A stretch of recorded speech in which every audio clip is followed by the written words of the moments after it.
தம்பி என்ன பண்ணுதா? நம்ம முளைக்க வைக்க தேங்காய் எடுத்துக்கிட்டு இருக்கோம். ஏய் எனக்கு அரிக்க ரெண்டு தாடே. எனக்கு கறிக்க வைக்க இல்லை, முளைக்க வைக்க. அதே அள்ளி உள்ள போடுதா? வாங்கினேன் அங்கே வாங்கினேன் பார்ப்போம்.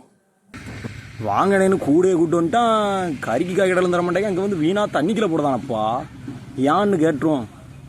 இல்லே தம்பி, ஏடா முளைக்க வைக்க தங்கன்னு சொல்லிட்டு தண்ணிக்குள்ள வந்து போடுத. தண்ணிக்குள்ளே முளைக்க வைக்க போற? தண்ணிக்குள்ள முளைக்க வைக்கல, தண்ணிக்குள்ளே ஒரு 3 நாள் நனைய போட்டு அடுத்து முளைக்க வச்சா நினைச்சிடுங்க. ஒரு 3 மாசத்துலேயே முளைச்சிரும். ஒரு 6 மாசத்துல நட்டுலாம். அப்படியா? அப்போ நம்மளும் முளைக்க வைக்கணும்னா தண்ணிக்குள்ள கூட முளைக்க வைக்கலாங்க. தண்ணிக்குள்ளலாம் நனைய போடலாம், யாருக்கும் தெரியாத இடத்துலயா போடுங்க. ஏன்டே அப்படி சொல்லுது? ஏன்னா சில பேர் கறிக்கு வேணும் அப்படின்னு கேட்பாவ. அது முதல்ல நீங்க நிற்கும் போது கேட்பாவ பார்த்துக்கிடுங்க. நீங்க போயும் தூக்கிட்டும் போயிடுவாவ. இதே நம்மளதுன்னு சொல்லலையே.